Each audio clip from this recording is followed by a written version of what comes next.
கர்மகாரகன் என்று சொல்லக்கூடிய சனி பகவான் ஆளக்கூடிய ஒரு ராசி தான் இந்த மகர ராசி. இங்கே ராசி அதிபதியாக சனி பகவான் இருக்கிறதுனால இந்த ராசிக்காரங்க எந்தெந்த விஷயத்தில் கவனமாக இருக்கணும், இவங்களுடைய பலம் என்ன, பலவீனம் என்ன, இந்த வைகாசி மாதத்தில் ஒரு சில மாற்றங்களை இவங்க சந்திக்க இருக்காங்க. அது என்ன மாற்றம், சாதகமான மாற்றமா, பாதகமான மாற்றமா, இந்த மகர ராசியில் பிறந்த 3 நட்சத்திரக்காரர்களுக்கும் எந்த மாதிரியான பலன்கள் வருகின்ற நாட்களில் கிடைக்கிறதுக்கு அப்படிங்கிறது எல்லாமே இந்த வீடியோவில் ரொம்ப விளக்கமாக சொல்லியிருக்கோம். அது மட்டும் இல்லாமல் இந்த மகர ராசி என்பர்களுடைய இயல்பான குணங்கள் எப்படி இருக்கும் அப்படிங்கிறதையும் இந்த வீடியோவில் ரொம்ப விளக்கமாக சொல்லியிருக்கோம். நிச்சயமாக நல்ல ஒரு யூஸ்ஃபுல்லான வீடியோவாக தான் இருக்கும். அதனால் வீடியோவை கடைசி வரைக்கும் பாருங்கள். நீங்கள் இப்போ தான் ஃபஸ்ட் டைமாக நம்ம சேனலை பார்க்குறதா இருந்தால் நம்ம சேனலை சப்ஸ்கிரைப் பண்ணிக்கோங்க. கூடவே இருக்கிற பெல் ஐக்கானையும் கிளிக் பண்ணிக்கோங்க. அப்போ தான் நாங்கள் போடுற ஒவ்வொரு வீடியோவுமே உங்களுக்கு நோட்டிஃபிகேஷனாக வரும். நீங்கள் மகர ராசி என்பராக இருந்தால் மறக்காமல் நம்மளுடைய சேனலுக்கு ஒரு லைக் கொடுத்துட்டு, உங்களுடைய உறவுகள் வகையில், நண்பர்கள் வகையில் யாராவது மகர ராசி என்பர்கள் இருக்காங்க, நாங்கள் சொல்கிற குணாதிசயங்கள்லாம் அவங்க கூட ஒத்து போகுது அப்படின்னா மறக்காமல் இந்த வீடியோவை அவங்களுக்கும் ஷேர் பண்ணி விடுங்க. மகர ராசியில் நீங்கள் எந்த நட்சத்திரத்தில் பிறந்தீங்க அப்படிங்கிறத மறக்காமல் எங்களுடைய கமெண்ட் பாக்ஸில் தெரிவிங்க. உங்களுக்கு ஜோதிட ரீதியாக ஏதாவது சந்தேகம் இருக்குது, ஜோதிடர்கிட்ட ஏதாவது ஆலோசனை வேணும் அப்படின்னா, உங்களுடைய ஜனன ஜாதகத்தை ஏதாவது பார்க்கணும் அப்படின்னா டிஸ்கிரிப்ஷனில் ஜோதிடரோட வாட்ஸ்அப் நம்பர் கொடுக்கப்பட்டிருக்கு. அந்த நம்பருக்கு கால் பண்ணி முன்பதிவு செஞ்சுக்கோங்க. உங்களுடைய சந்தேகங்களுக்கு நல்ல ஒரு தீர்வு கிடைக்கும். நம்மளுடைய மகர ராசியில் உத்திராடம் 2, 3, 4 பாதம், திருவோணம் 1, 2, 3, 4 பாதம், அவிட்டம் 1, 2 பாதம்லாம் இந்த மகர ராசியில் இருக்குது. இந்த மகர ராசி அப்படிங்கிறதே ஒரு அற்புதமான ராசி அப்படின்னே சொல்லலாம். எவ்வளோ பெரிய விஷயத்தையும் அசால்ட்டாக சமாளிக்கக்கூடிய ஒரு நபர்கள் தான் நம்மளுடைய மகர ராசி என்பர்கள் அப்படின்னே சொல்லலாம். இவங்க செய்கிற காரியங்கள் எல்லாமே அப்படியே விடாமுயற்சியோடு அந்த ஃபைனல் டச், அந்த வெற்றியை பார்க்காம ஓய மாட்டாங்க அப்படின்னு சொல்லலாம். அந்த அளவுக்கு கடுமையாக உழைக்கக்கூடியவங்க, விடாமுயற்சியோடு ஒவ்வொரு விஷயத்திலையும் இறங்கக்கூடிய ஒரு நபர்கள் தான் நம்மளுடைய மகர ராசி என்பர்கள் அப்படின்னே சொல்லலாம். இவங்களுக்கு பெரும்பாலும் பார்த்திங்கன்னா இந்த சனி பகவான் ஆதிக்கத்தில் பிறந்ததுனால இரவு நேர வேலையில் வேலை கிடைச்சது அல்லது இரவு நேர தொழில் செஞ்சாங்க அப்படின்னா இவங்களுடைய வாழ்க்கை ரொம்ப சிறப்பாக இருக்கும் அப்படின்னு சொல்லலாம். இரவில் வலுவுள்ள ஒரு ராசி இந்த மகர ராசி அப்படின்னு சொல்லலாம். இந்த மகர ராசியில் பிறந்தவங்க நல்ல ஒரு உயரமான நபர்களாகவும் கழுத்து தலையெல்லாம் சற்று நீண்டதாகவும் இருக்கும். காலபுருஷர்களுடைய அங்க அமைப்பில் குறிக்கும்போது 2 கணுக்கால்களையும் குறிக்கக்கூடிய ஒரு ராசி இந்த மகர ராசி அப்படின்னே சொல்லலாம். இந்த ராசிக்காரங்களுக்கு பார்த்திங்கன்னா அடிக்கடி கை கால் மூட்டு வலி, ஆரோக்கிய ரீதியாக சின்ன சின்ன தொந்தரவுகள், அதே மாதிரி எலும்பு சம்மந்தமாக ஏதாவது ஒரு பிரச்சனைகள் இவங்களுக்கு அடிக்கடி இருந்துக்கிட்டே இருக்கும். இந்த மகர ராசி அப்படிங்கிறது கள்ளங்கபடம் இல்லாத அந்த உள்ளத்துக்கு சொந்தக்காரங்க அப்படின்னு கூட இந்த மகர ராசி என்பவர்களை சொல்லலாம். ஏன்னா அந்த அளவுக்கு வெளிப்படையாக எல்லா விஷயங்களையும் பேசக்கூடியவங்களாக இருப்பாங்க. இருந்தாலும் இந்த மனதில் 1000 கவலை இருந்தாலும் அந்த 1% கவலை கூட வெளியில் காமிச்சிக்க மாட்டாங்க. எல்லாருக்கிட்டையும் சிரித்து சந்தோஷமாக பேசுவாங்க. அந்த கவலை என்னுடைய கவலையை நான் பார்த்துக்கிறேன், அதை சரி செஞ்சுக்கிறேன் அப்படிங்கிற மாதிரி தான் இந்த மகர ராசி என்பர்கள் இருப்பாங்க அப்படின்னு சொல்லலாம். முன்கோபம் அப்படிங்கிறது இவங்களுக்கு கொஞ்சம் வராது. பேசும்போது கொஞ்சம் ரிலாக்ஸாக தான் பேசுவாங்க. ஆனால் அந்த முன்கோபத்தை எந்த வழியில் இவங்க வெளிப்படுத்துவாங்க அப்படின்னு பார்த்திங்கன்னா, இந்த மகர ராசி என்பர்கள் தன்னுடைய செயலில் அதிகம் வெளிப்படுத்தக்கூடியவங்களாக இருப்பாங்க அப்படின்னே சொல்லலாம். ஒரு தொழிலில் இவங்க இறங்கினாங்களா கூட அந்த தொழிலில் ரொம்ப உறுதியாக இருப்பாங்க. இந்த தொழிலில் என்னால் வருமானத்தை ஈட்ட முடியும் அப்படிங்கிற ஒரு தன்னம்பிக்கையும் தைரியமும் அதிகமாக அந்த மகர ராசி என்பர்களுக்கு இருக்கும் அப்படின்னே சொல்லலாம். இவங்களுக்கு ஒரு வாழ்க்கை துணையோ அல்லது ஒரு நண்பரோ இவங்களை நம்பி வந்துட்டாங்க அப்படின்னா அவங்களுக்காக எல்லா விஷயத்தையும் ஆதரிக்கக்கூடியவங்களா இந்த மகர ராசி என்பர்கள் இருப்பாங்க அப்படின்னே சொல்லலாம். ஒரு எதிரியாக கூட இவங்களை நம்பி வந்துட்டாங்கன்னா அவங்களுக்காக உதவி செய்யக்கூடியவங்களா இந்த மகர ராசி என்பர்கள் இருப்பாங்க அப்படின்னே சொல்லலாம். என்ன ஒன்று இருக்கிற இடத்துலையே அவங்க எப்படி என்ன அப்படிங்கிறத அலசி ஆராயக்கூடிய அந்த ஈகை குணம் இவங்களுக்கு கொஞ்சம் இருக்கும் அப்படின்னே சொல்லலாம். எதையுமே எளிதில் புரிஞ்சு கொள்ளக்கூடிய ஒரு நபர்கள் தான் நம்மளுடைய மகர ராசி என்பர்கள் அப்படின்னே சொல்லலாம். மனதில் எவ்வளோ துயரம் இருந்தாலும் அதில் வெளியில் காட்டிக்கிட்டு வருத்தப்பட்டுக்கிட்டு இந்த மாதிரி விஷயத்தெல்லாம் இவங்க இருக்கவே மாட்டாங்க. இவங்களுக்கு கொஞ்சம் பிடிவாத குணம் இருக்கும். என்னன்னா, என்னுடைய தேவையை நானே பூர்த்தி செஞ்சுக்கிறேன், என்னுடைய மனதில் இருக்கக்கூடிய அந்த கஷ்டமாக இருக்கட்டும், சந்தோஷமாக இருக்கட்டும், அதையெல்லாம் நானே சரி பண்ணிக்கிறேன் அப்படிங்கிற மாதிரி பேசக்கூடியவங்க தான் இந்த மகர ராசி என்பர்கள். யாருடைய மனதையுமே புண்படுத்த மாட்டாங்க இந்த மகர ராசி என்பர்கள் அப்படின்னு சொல்லலாம். எந்த காரியத்திலையுமே கொஞ்சம் ஆதாயம் இருக்கா அப்படின்னு எதிர்பார்க்கக்கூடியவங்க தான். நல்ல வாக்கு சாதர்த்தியம் படைத்தவங்க. ஏன்னா இவங்களுடைய ராசி அதிபதியே சனி பகவான் என்பதனால எல்லா இடத்துலையும் கொஞ்சம் நீதி நேர்மையை எதிர்பார்க்கக்கூடியவங்களா இந்த மகர ராசி என்பர்கள் இருப்பாங்க அப்படின்னு சொல்லலாம். தானும் சந்தோஷமாக இருப்பேன், என்னை சுற்றி இருக்கக்கூடிய நபர்களும் சந்தோஷமாக இருக்கணும் அப்படிங்கிறதுக்காக இவங்க பேசும்போது பார்த்திங்கன்னா காமெடியாக சில விஷயங்கள் பேசுவாங்க. தன்னை சுற்றி இருக்கிறவங்க ஹாப்பியாக இருந்தாவே அவங்களுக்கு கொஞ்சம் மகிழ்ச்சி இருக்கிற மாதிரி எல்லாருக்கிட்டையும் ரொம்ப இனிமையாக பேசக்கூடியவங்க தான் இந்த மகர ராசி அன்பர்கள் அப்படின்னே சொல்லலாம். இவங்களுக்கு வாழ்க்கை துணை அப்படிங்கிறது சாதாரணமாக குடும்பத்தில் பிறந்தவங்க கூட வாழ்க்கை துணை வந்ததுக்கப்புறம் அந்த வாழ்க்கை துணை மேலே பார்த்திங்கன்னா அதிக ஒரு பாசம் வைக்கக்கூடியவங்கள அந்த மகர ராசி அன்பர்கள் இருப்பாங்க. வாழ்க்கை துணையை அரவணைச்சு போகக்கூடியவங்களாக தான் இந்த மகர ராசி அன்பர்கள் இருப்பாங்க அப்படின்னே சொல்லலாம். வாழ்க்கை துணைக்கு ரொம்ப மதிப்பு கொடுப்பாங்க, மன ஒற்றுமையை அதிகம் எதிர்பார்ப்பாங்க. அதே மாதிரி குடும்பத்தை நிர்வகிக்கக்கூடிய அந்த திறமை உள்ள ஒரு நபர்களாக தான் இந்த மகர ராசி அன்பர்கள் இருப்பாங்க அப்படின்னே சொல்லலாம். எந்த சிக்கலையும் அசால்ட்டாக எதிர்கொள்ளக்கூடியவங்க தான் இந்த மகர ராசி அன்பர்கள் அப்படின்னே சொல்லலாம். விட்டு கொடுக்குற மனப்பான்மை இருக்கும். நீண்ட ஆயுள் உடையவங்களாக இந்த மகர ராசி அன்பர்கள் இருப்பாங்க. இன்பம் துன்பம் துயரம் எது வந்தாலும் கஷ்டப்பட்டாலும் வாழ்க்கையில் வெற்றியை அந்த இலக்கை மட்டும் அடையிறதுக்காக கடுமையாக உழைக்கக்கூடியவங்க தான் இந்த மகர ராசி அன்பர்கள் அப்படின்னே சொல்லலாம். உறவினர்களுடைய அன்பு ஆதரவு அப்படிங்கிறது இவங்களுக்கு கொஞ்சம் கிடைக்காது. குறிப்பாக பார்த்தீங்கன்னா மகர ராசியில் ஒரு பெண் பிறந்திருக்காங்க அப்படின்னா தந்தை வழி உறவுகளுடைய அன்பு ஆதரவு இவங்களுக்கு கொஞ்சம் கிடைக்காது.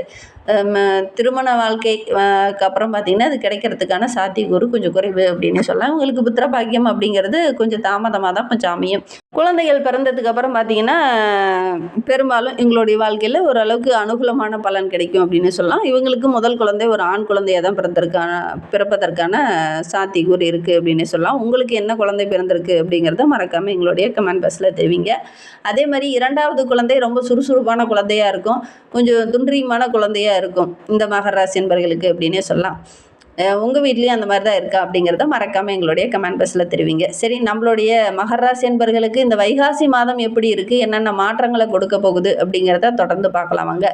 இந்த வைகாசி மாத கிரகநிலையை வைத்து ஆராய்ந்து பார்க்கும்போது நம்மளுடைய மகர ராசி அன்பர்களுக்கு இந்த காலகட்ட கிரக அமைப்புகள் கொஞ்சம் ஏற்ற இறக்கமான சூழ்நிலையாக தான் இருக்குது இந்த மகர ராசி அன்பர்களுக்கு அப்படின்னே சொல்லலாம். சூரியன் பயிற்சி பெரிய தாக்கத்தை ஏற்படுத்தாது அப்படின்னாலும் கூட இந்த வைகாசி மாதம் ரிஷபராசியில் சூரிய பகவான் பிரவேசிக்கக்கூடிய காலகட்டம் தான். அதனால் கொஞ்சம் ஏற்ற இறக்கங்கள் இருக்கும் அப்படின்னே சொல்லலாம். இருந்தாலும் இந்த காலகட்டத்தில் லாபத்தை ஈட்டுறதுக்காக நீங்கள் கடுமையாக உழைப்பீங்க, ஓரளவுக்கு லாபம் கிடைக்கும் அப்படின்னே சொல்லலாம். நிறைய வாய்ப்புகள் இந்த காலகட்டத்தில் உங்களுக்கு கிடைக்கும்.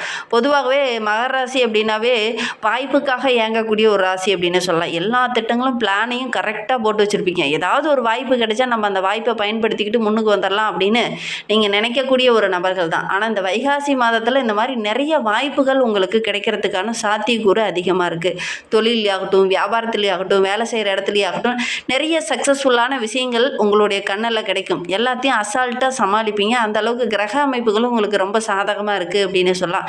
இக்கட்டான சூழ்நிலையை கூட எப்படி சந்தோஷமாக இருக்கலாம், சந்தோஷமாக அந்த வேலையை எப்படி கரெக்டான டைமில் செய்து முடிக்கலாம் அப்படிங்கிற மாதிரி ஒரு சில திட்டமிடுதல்களை அழகாக செய்வீங்க. அது மேலதிகாரியோட அன்பு ஆதரவெல்லாம் கிடைக்கும். சக ஊழியர்கள் மத்தியில் நல்ல ஒரு பாராட்டு பெறக்கூடிய அருமையான கிரக அமைப்பு இந்த மகர ராசி என்பர்களுக்கு அப்படின்னே சொல்லலாம். கடந்த 7-8 வருடங்களாக ஆரோக்கிய ரீதியாக சின்ன சின்ன செலவுகளை செஞ்சுட்டு இருந்த மகர ராசி என்பர்களுக்கு இந்த ஆரோக்கிய ரீதியாக இருந்த பிரச்சனைகள் வருகின்ற நாட்களில் சரியாகும். கல்வியில் நீங்கள் தான் சிறந்து விளங்க போகிறீங்க. ஏன்னா முழு கவனத்தோடு இந்த காலகட்டத்தில் படிக்க போகிறீங்க. அதனால் கல்வியில் நீங்கள் தான் சிறந்து விளங்க போகிறீங்க. புதன் உங்களுக்கு சாதகமாக இருக்கிறதுனால இந்த காலகட்டம் அப்படிங்கிறது உங்களுக்கு ரொம்ப சிறப்பான காலகட்டமாக அமைந்திருக்கு அப்படின்னே சொல்லலாம். ஒரு சில சவால்கள் வரும், ஒரு சில இடைஞ்சல்கள் வரும். அதெல்லாம் அசால்ட்டாக தூசு தட்டுற மாதிரி தட்டிட்டு நீங்கள் வெற்றியை நோக்கி வருகின்ற நாட்களில் பயணிக்க போகிறீங்க. நீங்கள் எடுக்கிற காரியங்கள் எல்லாமே கரெக்டான டைமில் தங்குதடை இல்லாமல் கரெக்டான டைமில் செய்து முடிப்பீங்க. ஏதோ ஒன்றில் இறங்கணும் ஜெயித்தோம் அப்படிங்கிற மாதிரி இருக்கும். எல்லா விஷயங்களுமே இந்த காலகட்டம் உங்களுக்கு ரொம்ப சாதகமாக இருக்குது அப்படின்னு சொல்லலாம். பொதுவாகவே நம்மளுடைய மகர ராசி என்பர்கள் பார்த்திங்கன்னா ஒரு விஷயத்தில் இறங்கிட்டிங்கன்னா பல வருடங்களாக காத்துட்டு இருந்திருப்பீங்க. எப்படா அந்த வாய்ப்பு நமக்கு கிடைக்கும், எப்படா அந்த தொழிலில் நல்ல ஒரு சாதகமான பலன் கிடைக்கும், யாராவது வரமாட்டாங்களா அப்படின்னு காத்துட்டு இருந்தவங்களுக்கு வருகின்ற நாட்களில் நிறைய விஷயங்கள் உங்களுக்கு சாதகமாக இருக்குது. ஒரு தொழிலில் கூட சின்ன சின்ன ஆல்ட்ரேஷன் பண்ணுவீங்க. அதன் மூலிமா நல்ல லாபம் கிடைக்கக்கூடிய ஒரு யோகமான கிரக அமைப்பு தான் நம்மளுடைய மகர ராசி என்பர்களுக்கு அப்படின்னே சொல்லலாம். பெரிய பெரிய விஐபிகள் அந்த காலகட்டத்தில் உங்களுடைய தொழிலுக்காக சில முக்கியமான குறிப்புகளை கொடுப்பாங்க. அவங்களுடைய ஆலோசனை அப்படிங்கிறது உங்களுக்கு மிகவும் ஏற்றதாக இருக்கும். பொதுவாகவே மகர ராசி யாருக்கிட்டையும் ஆலோசனை கேட்காது. மற்றவங்களுடைய மற்றவங்க ஒரு வழியில் போகிறாங்கன்னா அந்த வழியில் இவங்க எப்பவுமே போக மாட்டாங்க. ஆனால் இந்த காலகட்டத்தில் பெரிய நிபுணர் உங்களுக்கு ஒரு சில ஆலோசனைகள் வழங்குவாங்க. அவங்களுடைய அறிவுறுத்தலின் பேரில் ஒரு சில ஆல்ட்ரேஷன் செய்வீங்க. தொழிலில் வேலை செய்கிற இடத்துல ஒரு சில ஆல்ட்ரேஷனை செய்வீங்க. அதன் மூலிமா நல்ல லாபம் கிடைக்கக்கூடிய ஒரு யோகமான கிரக அமைப்பு நம்மளுடைய மகர ராசி அன்பர்களுக்கு அப்படின்னு சொல்லலாம். மகர ராசியில் பிறந்த 3 நட்சத்திரக்காரர்களுக்குமே இந்த வைகாசி மாதம் எப்படி இருக்குது அப்படின்னு அப்படின்னா 3 நட்சத்திரக்காரர்களுக்குமே ரொம்ப சிறப்பாக இருக்குது அப்படின்னு சொல்லலாம். குறிப்பாக பார்த்தீங்கன்னா மகர ராசியில் உத்திராடம் 2, 3, 4 பாதங்களில் பிறந்தவங்களுக்கு நல்ல ஒரு முன்னேற்றமான காலகட்டம் இது அப்படின்னு சொல்லலாம். மனதில் இருந்த குழப்பங்களுக்கு நல்ல ஒரு தெளிவு கிடைக்கும். கடந்த 5, 6 ஆண்டுகளாக நீங்கள் அனுபவித்த அந்த பிரச்சனைகள் எல்லாமே இந்த காலகட்டத்தில் சரியாகும். வேலையில் நீங்கள் எடுக்கிற விஷயங்கள் உங்களுக்கு அனுகூலமாக அமையக்கூடிய ஒரு யோகமான கிரக அமைப்பு. நீங்கள் சிரித்த பல ஆண்டுகள் ஆயிருக்கும். நல்லா சிந்தித்து இந்த காலகட்டத்தில் ஒவ்வொரு விஷயத்துலையும் இறங்குவீங்க. சிரிப்பு உங்களுக்காக காத்துட்ருக்குன்னு சொல்லலாம். ஏன்னா எப்போவுமே இதை நம்ம இப்படி பண்ணலாமா, அப்படி பண்ணலாமா, தூங்கும்போது கூட இப்போ திட்டமிட்டுக்கிட்டே தூங்குவீங்க. இதை இப்படிலாம் செஞ்சால் கரெக்டாக இருக்கும், இதை இப்படிலாம் பண்ணனா கரெக்டாக இருக்கும் அப்படிங்கிறதுக்காக திட்டமிட்டுக்கிட்டே தூங்குவீங்க. உண்மையா இல்லையா அப்படின்னு சொல்லுங்கள். கடந்த 5 ஆண்டுகளாகவே நீங்கள் அப்படி திட்டமிட்டு தான் ஒவ்வொரு விஷயத்துலையும் செஞ்சு எடுத்திருப்பீங்க. இந்த காலகட்டம் அப்படிங்கிறது இந்த பிளானிங் இல்லாமலே ஒரு சில சாதகமான பலன்கள் கிடைக்கிறதுனால நிம்மதியான தூக்கம் கிடைக்கக்கூடிய ஒரு அற்புதமான கிரக அமைப்பு இந்த உத்திராடம் நட்சத்திரக்காரர்களுக்கு அப்படின்னு சொல்லலாம். திருவோண நட்சத்திரக்காரர்களுக்கு இந்த வைகாசி மாதம் அப்படிங்கிறது ஒரு யோகமான காலம் அப்படின்னே சொல்லலாம். எடுக்கிற காரியங்கள் எல்லாமே உங்களுக்கு வெற்றியாக அமைய போது சனி பகவானால் நிறைய நெருடல்களையும் நெருக்கடிகளையும் சந்திச்சுட்டு இருந்த உங்களுக்கு வருகின்ற நாட்கள் நல்ல ஒரு வருமானம் உள்ள நாட்கள் அமைந்திருக்கு. கடன் தொல்லை குறையும். எதிரிகளால் ஏற்பட்ட பிரச்சனைகள் சரியாகும். தொழிலில் வியாபாரத்தில் நல்ல லாபம் கிடைக்கும். மனக்குழப்பம் குறையக்கூடிய ஒரு அற்புதமான கிரக அமைப்பு அப்படின்னு சொல்லலாம். அவிட்டம் 1, 2 பாதங்களில் பிறந்தவங்களுக்கு வருகின்ற நாட்கள் எப்படி இருக்குது அப்படிங்கிறத பார்க்கலாம். வேலையில் டக்குன்னு முடிவெடுப்பீங்க. எடுக்கிற வேலையில் உறுதியாக நிற்பீங்க. அது பார்த்திங்கன்னா இந்த காலகட்டத்தில் நிறைய நன்மைகளை தரக்கூடிய ஒரு அற்புதமான கிரக அமைப்பு உங்களுக்கு அமைந்திருக்கு. ஏன்னா சுகஸ்தானாதிபதி என்று சொல்லக்கூடிய செவ்வாய் ஆட்சியாக வந்து செஞ்சிருக்கும் போது புதுசாக ஒரு சில விஷயங்களில் நீங்கள் இறங்குவீங்க. குறிப்பாக பார்த்திங்கன்னா புதுசாக ஒரு நிலம் வாங்குவீங்க, வீடு கட்டுவீங்க, வண்டி வாகனம் வாங்குவீங்க. இந்த முயற்சி எல்லாமே உங்களுக்கு வெற்றியாக அமையும். நீங்கள் அந்த மாதிரி ஏதாவது இந்த வைகாசி மாதத்தில் வாங்குனீங்க அப்படின்னா மறக்காமல் எங்களுடைய கமெண்ட் பாக்ஸில் தெரிவிங்க. புதுசாக வீடு கட்டி பால் காய்ச்சறதுக்கான ஒரு யோகமும் அவிட்ட நட்சத்திரக்காரர்களுக்கு இந்த காலகட்டத்தில் அமையும். பல நல்ல விஷயங்கள் இந்த காலகட்டத்தில் உங்களுக்கு நடக்க இருக்குது அப்படின்னு சொல்லலாம். இன்னும் வாழ்க்கை ரொம்ப சிறப்பாக இருக்குன்னா வீட்டில் ஒரு கோபூஜை செய்யுங்க. காலகாலமாக ஆண்டாண்டு காலமாக இது செய்யக்கூடிய ஒரு விஷயம்தான். முன்னோர்கள் செய்யக்கூடிய ஒரு விஷயம் தான். வீட்டில் கோபூஜை செய்யுங்க. இன்னும் ஒரு சிறப்பான நீங்கள் எதிர்பார்க்கலாம். இதை செஞ்சு பாருங்கள். தேங்க்யூ.